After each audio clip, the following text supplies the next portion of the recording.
So guys, today's guest is a creative actually with quite a difference. He goes by the name of Beast of GH, which stands for Ghana, and his name is Godwin Frimpong. He recently competed in the Arnold Classic Africa, which took place in Johannesburg and has been running for the last 7 years, and he's also the overall winner of the Arnold Classic 2021. He is going to be joining us in studio to talk about what it's like to become a personal trainer, the career in any fitness industry, the mental challenges and the holistic approach that you need to take as a trainer. He's also the CEO of Star Fitness. So guys, come with me. We're going to actually go and meet Godwin, Beast of Ghana, in the gym. Are y'all ready for this?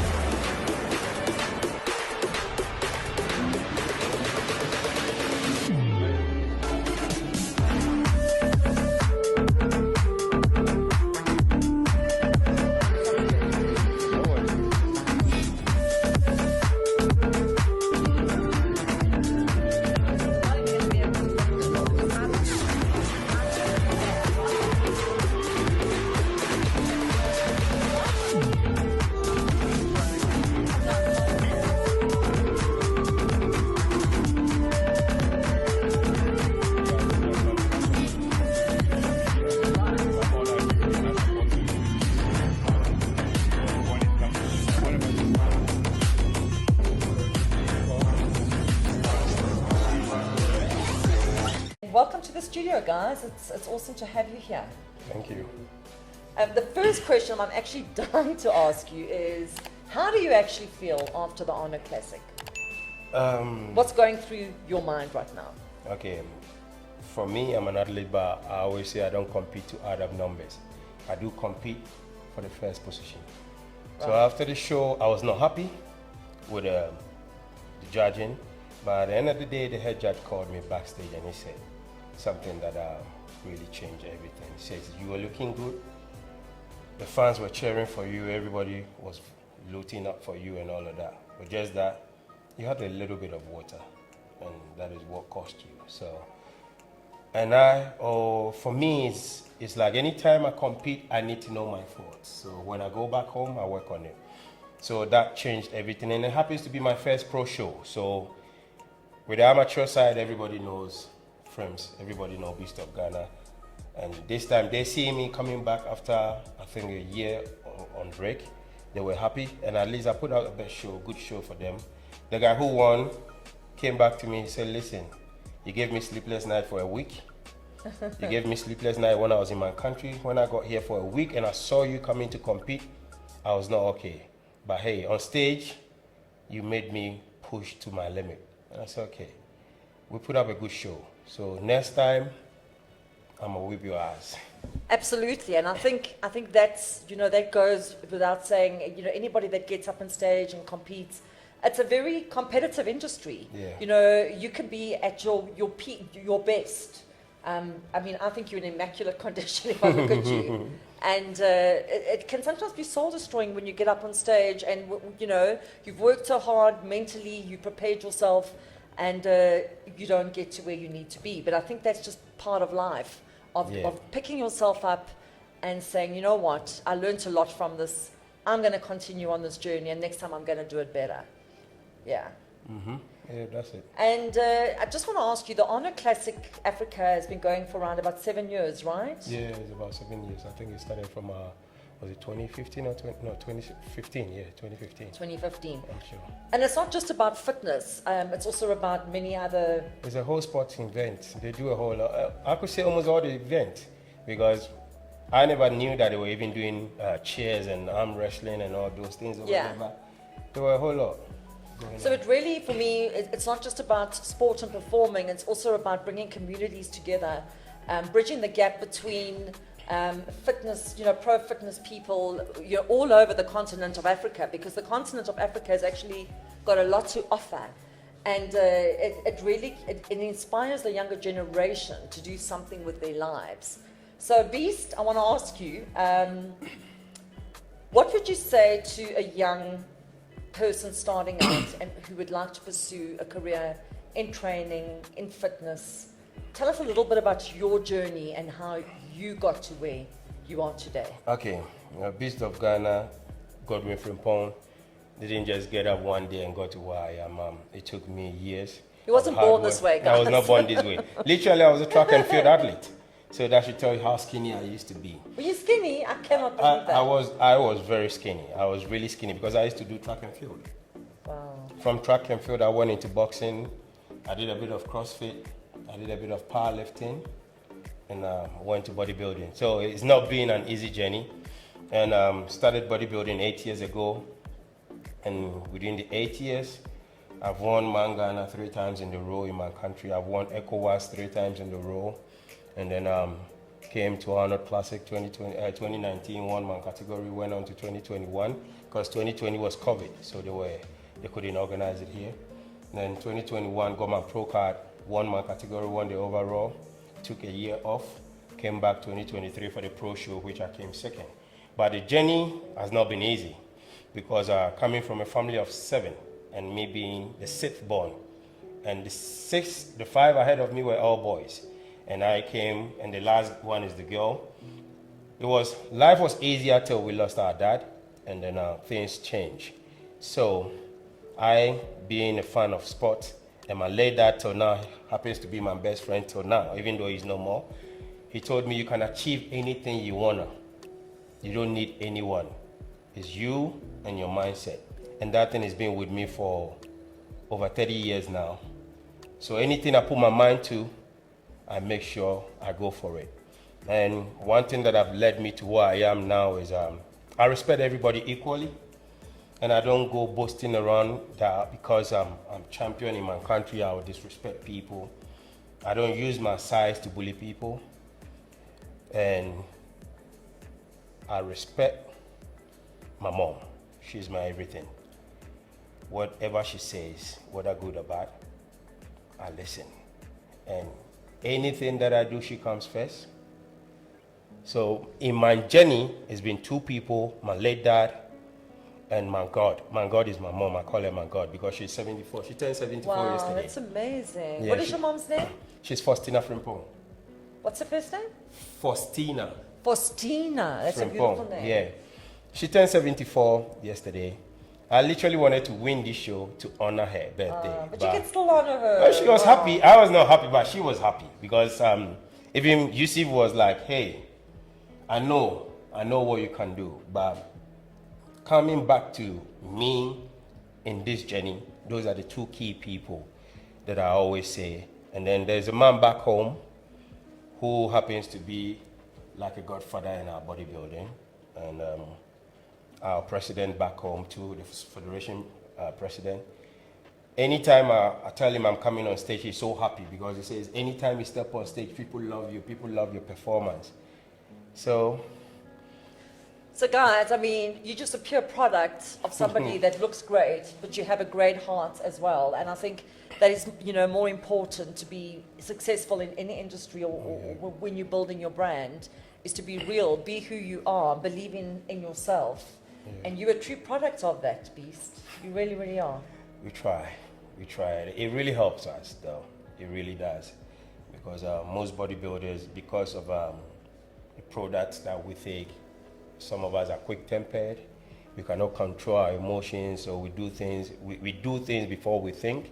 But I always say, usually with the upcoming ones, I tell them, when you get to a location, someone try to push you to your limit, just lay back, count 1 to 10 in your mind. By the time even you reach the 5th number, you'll be calm. And I've been competing around the world. You will never hear any negative stuff about me, like me causing problems or using my size to bully people or maybe doing unnecessary stuff. Yeah, there's actually a calmness about him. You have a very calm energy. And that's great to hear, because normally these guys that are big built or whatever, they are taking a lot of products and stuff, and that can sometimes mess with the emotions. But on that note, I just want to ask you, is it true that a lot of you guys do take steroids or growth hormone or other substances that will help you on your journey? Okay, so everybody wants to, there's a dark side to every sport. There's a dark side to everything that we do. And I will not come out here and preach the gospel of being pure. You understand? And we all have our things that we take. There are some people where the part of the world that I come from, we don't believe in steroid. We believe in hard work. So most of us get to, the time we get to the peak, that we know this is the time for us to shine. Because we've caused a lot of damage to ourselves, our lifespan in the game get limited. Yeah. But I walk to South Africa and I see every little guy in the gym asking me, hey, what kind of roid are you taking? What kind of things are you taking? And I ask myself, I was telling Derry, we were in an Uber, I told the driver that you know we're close to be taking those things. Because it's good and bad. If you know how to do it, you can run it for the rest of your life. But if you don't know how to do it, because it's easily to get into your mind that, oh, when I stop running this thing, I'm going to get small. So they keep on running it. But when you do it right, there are some people that they don't go to gym in Europe. They've been running this product for like maybe years, 20 years, because they know that after 90 days, they have to go on a PC to cleanse everything from their system so that their heart, their liver can function properly. But some people want to look big. They want to walk into the gym. The moment they get into the gym, people notice them. The moment they get to any avenue, people see that, hey, there's a big guy coming. It doesn't make sense to me. Yeah, yeah. Because with me, I believe in long term. That is with me. I don't know of other bodybuilders, but with me, I believe in long term. I don't condemn anything. But with me, I believe in the long term. I believe in being able to go to the football field and play, being able to get into the boxing ring and fight, believe to sprint.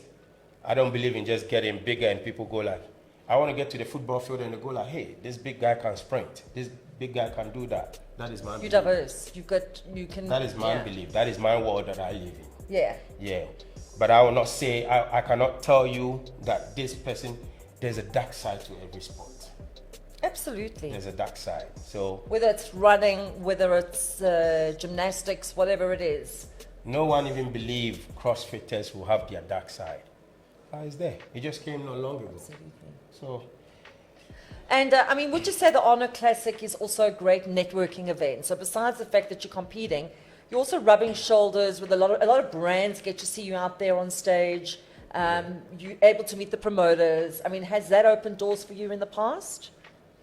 Yeah, it does. It has opened doors because with me, not just South Africa, I've competed in most events around the world. So even sometimes it's funny. I could get to a place on my normal holiday, get to airport, you get a VIP treat because they know you and you don't even know they know you. Wow. Yeah. That's incredible. So that is one achievement that I always tell people, that you may think no one is watching, but everyone is watching. So you don't know who is watching. It's true. The world is small. Yeah, it's really small. Because of this social media thing, the world is very small. You don't know who is watching. Sometimes I could walk into a shop, buy stuff. You get to the counter, they can tell you someone has paid 60% of what you're holding. And you ask. Before you get to notice, then the person will show you his IG page. He's following you for years. Wow, and you wouldn't even have known that. Thank you. That's crazy. Yeah, so the world is a very small place. So that is why I first said in my first sentence that I respect everybody equal. Being black, white, whatever. Once we all have red blood flowing in ourselves, that's all I need to know. Done. Well said. We're all brothers of Africa, right? Yeah. It's just something about Africa, and I always say that once Africa's in your blood, it's in your blood. And particularly, I think us as Africans, South Africans, whether you're from Ghana, whether you're from wherever you are, we all share one thing very special, and that's the continent of Africa. Yeah. And I think we need to be really proud of that. Oh, yeah. And that's what I-conic does. We push talent out of Africa, predominantly South Africa, but Africa as a whole. We're proud of our history and our ancestry and where we come from. Yeah. Yeah. So what would you say? I mean, you were also just telling me a little earlier on that part of your vision is to be a role model back in Ghana. Not just in Ghana. Right now, in Bahrain, most of the bodybuilders, even the pro bodybuilders and stuff, anytime I touch base, they want to train with me. So I feel proud of myself that, the little boy who started lifting concrete, lifting irons, creating his own kind of weight pushing. Now he's a big boy that people look up to. And I don't call myself a big boy because I'm still in the learning process. So back home in Ghana, most of the boys, yes, we try to inspire them and we're trying to educate them that bodybuilding is not meant for violence. Bodybuilding is not meant for doing unnecessary stuff on the roadside because you think you're bigger than somebody. But bodybuilding is a discipline. Right. That it has to calm you down for people to see you in the society and say, hey, look at this guy. Even though he's big, he plays with that. Even though he's bigger than us, he gives us the respect we deserve. So, and one thing about bodybuilding, it doesn't matter where you go, we speak the same language. You can walk into a gym and they're all Arabs. Yeah, they're all Arabs. They don't speak English. But once you're a bodybuilder, you walk into the gym, they come to you, hey, brother. By the time you realize, I remember in Kuwait, some of them were downloading an app that I'll be speaking English, then you'll be translating in Arabic to them. All because we were bodybuilders. So I will use this platform to tell all bodybuilders in everywhere in this continent, especially Africa, where most bodybuilders are being scared of because of their size and what they do with their size, to just remember that they were not born like that. It took them a process. And a time will come that all the muscle that they've piled on, muscle memory will hit them and they'll start depleting. And the young ones that they were treating them wrong will be in power. So whatever you do to them, remember tomorrow, someone will definitely do the same to you. So when you treat people right now and you get older and the young ones are trying to disrespect you, someone somewhere will say, when he was at your age, he never disrespect. And that will pay back to you. That, okay, I did the good thing and it's coming back to me. Correct. It's about karma, right? Thank you. Yeah. Karma never misses his address, though. That's such wise words coming out of your mouth. I really didn't expect that. You're truly a humble person, and you should be proud of that. I tell people I've got nothing to lose. Yeah. If I respect you, I lose nothing, but I gain something. Absolutely. So yeah, bodybuilding is just a universal language. I think creatives will also say that, dancers will also say that. We all have the same language through our craft, through our skill. Yeah. It's actually quite interesting how we connect in such a universal way. So yeah, on a lighter note, what's on the cards for Beast of Ghana? All right. I said to myself, coming back this year, I'll try and do minimum 2 shows before the year ends. I've done 1. And I'm trying to see if I can do either 2 more. So going back home, that is why I stayed in South Africa for extra 1 week, just to calm myself down, right wrongs from right. Then when I get back home, I know where to start from and the next show to target. Yeah. Amazing. It's been absolutely phenomenal having you in our studio. It's been great. It's a real pleasure. I know you're a busy man. Thank you for finding the time and for inspiring, the younger generation that are up and coming. It's fun. When I walked in here, I was like, I told you you've got a cute place, and it's been. It is cute. Yeah, it's been nice working with you and your team, and I wish to come back again anytime I'm in South Africa, and I hope maybe one day you also extend your borders to Ghana. Then we get to see show you what we have in Ghana. I've traveled a lot of Africa. So I've been to Rwanda, I've been to Uganda, I've been all over. I've not been Ghana. I haven't been to Ghana. Yes, so I'm going to come and visit you there if you extend that invitation. We'll make sure we do that. We'll make sure we do that because it's going to be a big thing. I know this is the first step. Fantastic. With me and you. Yeah. So we try to see what we can put on the table for tomorrow. No one knows tomorrow. Maybe from this we could be doing all that stuff. And I pray that it goes well. Thank you, and thank you for supporting our platform. Because what I-conic is really looking at doing as well is getting our artists more internationally recognized. So I'm a piano artist, and a lot of our musicians are now making a name for themselves in Dubai, in places like Bahrain. And yeah, it's incredible to see. Bahrain. Bahrain. Do you know any Arab words? Oh, the funny thing is, when you go to someone's country and you want to learn some language, if you join the bad guys, it's usually the insult part that you pick up easily. But I picked up something that harass, fast. That means How do you say that? Harass. Haras. Yeah, and then I'm trying. The thing is, I love Bahrain. The people are good, right? Oh, come on. I've been to most of the Arab lands. I love Bahrain. I love Bahrain.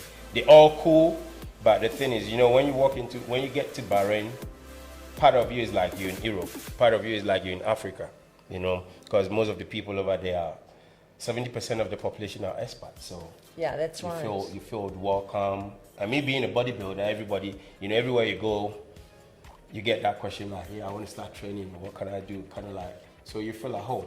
It's not just, but I love Bahrain. But you're a personal trainer, right, as well? Yeah. So of Star Fitness? Star Fitness, yeah. And Star Fitness. that's your baby? Star Fitness came from scratch, and then I literally built the gym in the neighborhood where you would not find a gym driving for like maybe an hour or two.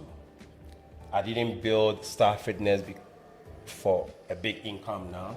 I built it to support the society in the neighborhood where you go and you see a whole lot of landguardism and like people bullying people, doing unnecessary stuff. So I built that gym to at least educate the youth.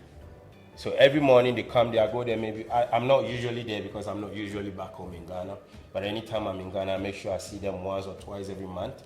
And we try to organize an event in Star Fitness for the people in the neighborhood so that we use that platform to educate them that, hey, don't go stand on anybody's land because you've got muscles and someone has got you a gun or a machete or whatever, but use your muscles to do the right thing. So that is where Star Fitness came out from.